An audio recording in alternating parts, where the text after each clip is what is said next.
definitely find some people who would say that Nadal shouldn't be included. I didn't expect that it would be Rob, but it's fine. I mean, we even have a very controversial piece on the site, I think, which is called Rafael Nadal is not an all-time great on hard courts or something like that. Yeah. It's actually pretty outdated at the moment because he won the US Open title last year, but I think if you just change the title to not an all-time great on indoor hard courts, then it could work.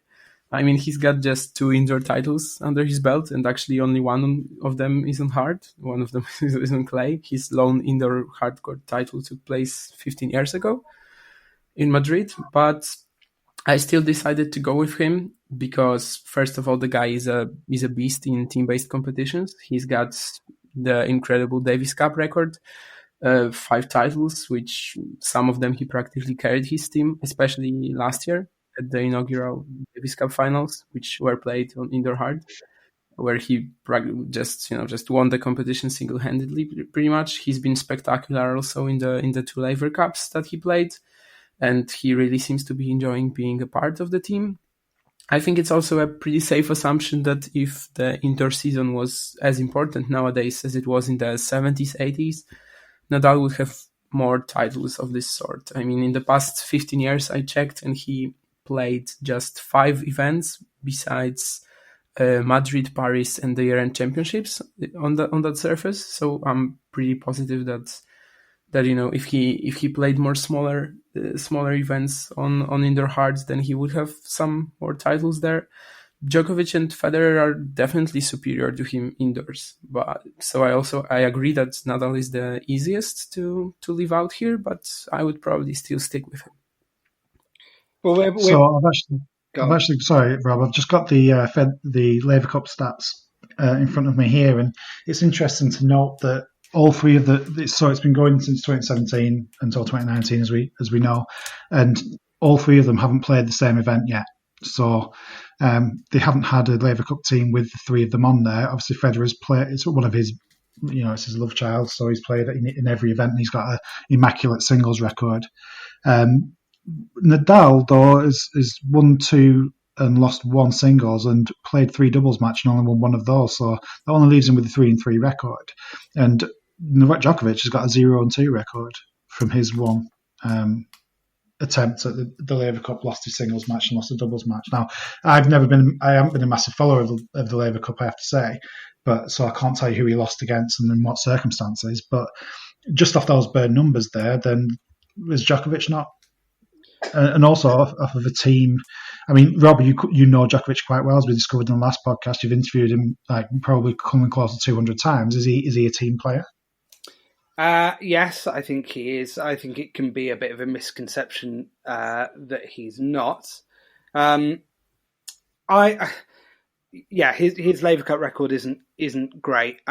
One thing I would like to kind of imagine in our fictional version of the Laver Cup is that it's gained some kind of history in this time, and that it isn't it doesn't have the slight novelty that it has at the moment, where it's all still a bit kind of pally, although they all want to win.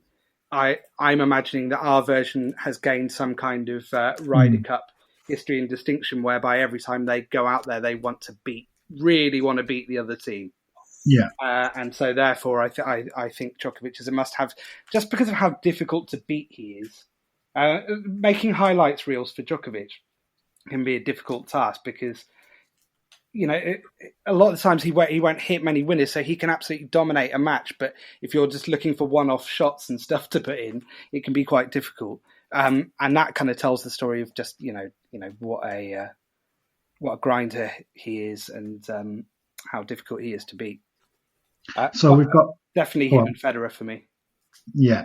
So are we going to agree on Nadal? So what I want from you guys is confirming now 3 players who are going to make this team.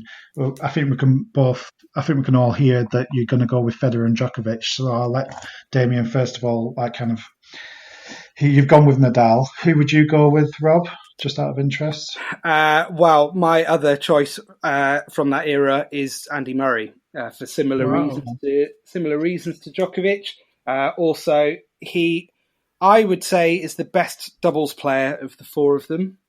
And I think he would pair quite nicely with a couple of the other players I'm thinking about. I'd be interested to know if Damien even had him in his 6 at all. I actually can tell you already that I haven't. I think there's some serious breed bias going on here. Maybe. Rob, would you concede Murray for Nadal? Yeah, I can concede Murray for Nadal. You can just put in Murray later, right? Yeah, we can talk about. We can talk about Murray later. We can talk about NDA later. Yeah, I have him actually as a candidate for the 6th pick that I mentioned. That I wasn't really sure about yet. Okay, cool. Well, it might change your mind once I tell you who he was going to play doubles with. So okay, interested now. We'll keep that for now. If I can, I'm just gonna. If it's okay with you guys, I'm gonna lock in Federer, Nadal, Djokovic. Yeah. Okay. Let's move on to the rest of the world team. You've heard the debate there, guys. Is there any, even people would consider Nadal to be an absolute certainty? I didn't necessarily think that, but Ryan was doing anyone from the rest of the world team who's an absolute certainty for you. We've heard about the travails in the modern day, really struggling to get players even ranked within the top 20 into their team. So going back a little bit, maybe further, was there anyone who stood out to you that was an absolute certainty to make the team?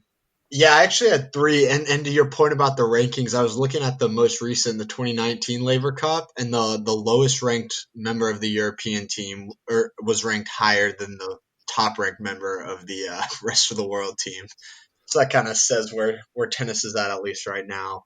But so I felt we had 3 who were locked in the team. I'm just going to start with the tournament's namesake, Rod Laver. I know we did talk. He was obviously fringe open era, but I mean, there's no argument he's one of the all-time greats. Won 2 calendar year Grand Slams, 1 pre-open era, 1 in '69 in the open era. Number 1 for a very long time, and he also does add value on the doubles side. He won 28 doubles titles, including 6 slams, and 2 of those were in the open era.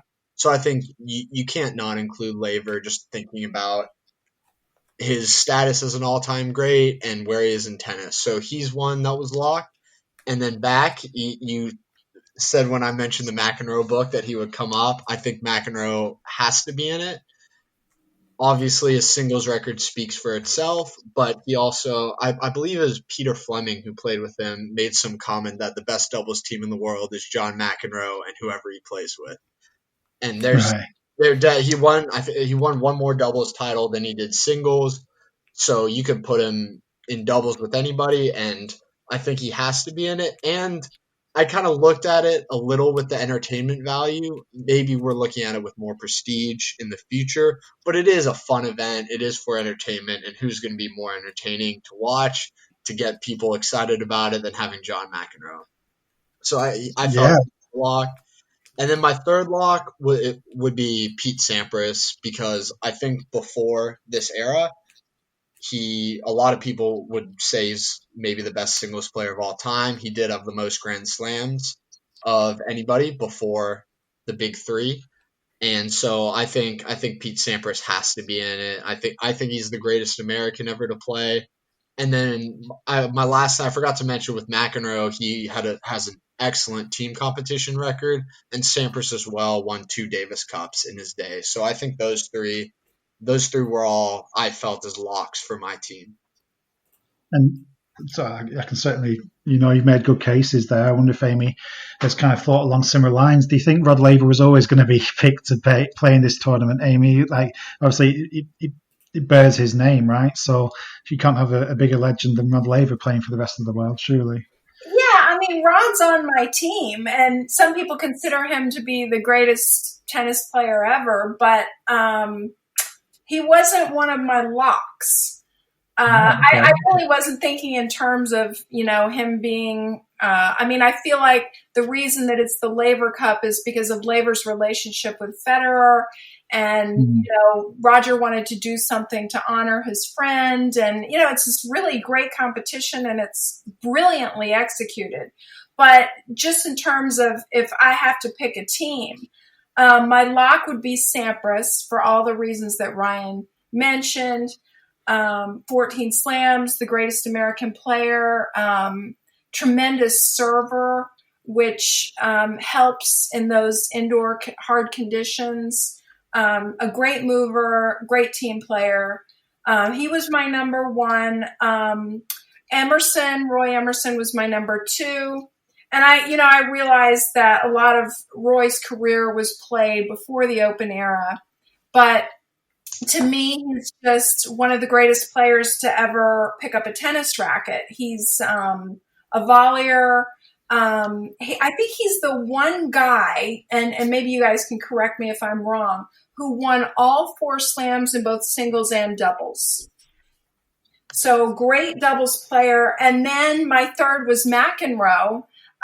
Also for a lot of the reasons that Ryan mentioned, but also because McEnroe is a lefty. And I think in terms of like a baseball manager where you got to have a lefty on your pitching staff to mix things up and drive other people crazy. And that was why, for me, McEnroe is a lock. And also the entertainment value and the showmanship and all that. So that does come into it again for you. It's interesting you both picked obviously McEnroe as a lock there, because as I said at the start of the podcast, if you were counting up just the top 6 rest of the world players who'd won the most slams, that doesn't actually include McEnroe. He's down a little bit lower than that. So interesting that you both got him as an actual lock. I guess the debating point between you guys is now going to come between Roy Emerson and Rod Laver, which, they played in the same era. Laver went on a bit longer than Emerson did. So it may well be that Emerson ends up as one of the later picks or Laver does. But Ryan, I have to ask Ryan, did you have Roy Emerson in your 6 at all? I actually didn't. So I had 5 kind of solid people, and then I have a collection of players for that 6th spot, and Roy Emerson was one of them, but he was not one of my 5. I think a lot of that to do was, not playing in the Open era and not having there's less to compare. And then on top of that, just the fact that Laver and Emerson were in the same era, and I put Laver above Emerson.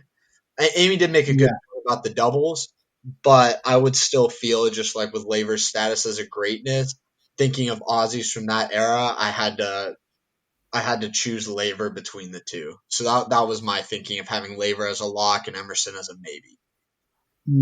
Would you concede, Amy, that we can put Laver in at this stage and maybe we can fight the battle for Emerson further down the line?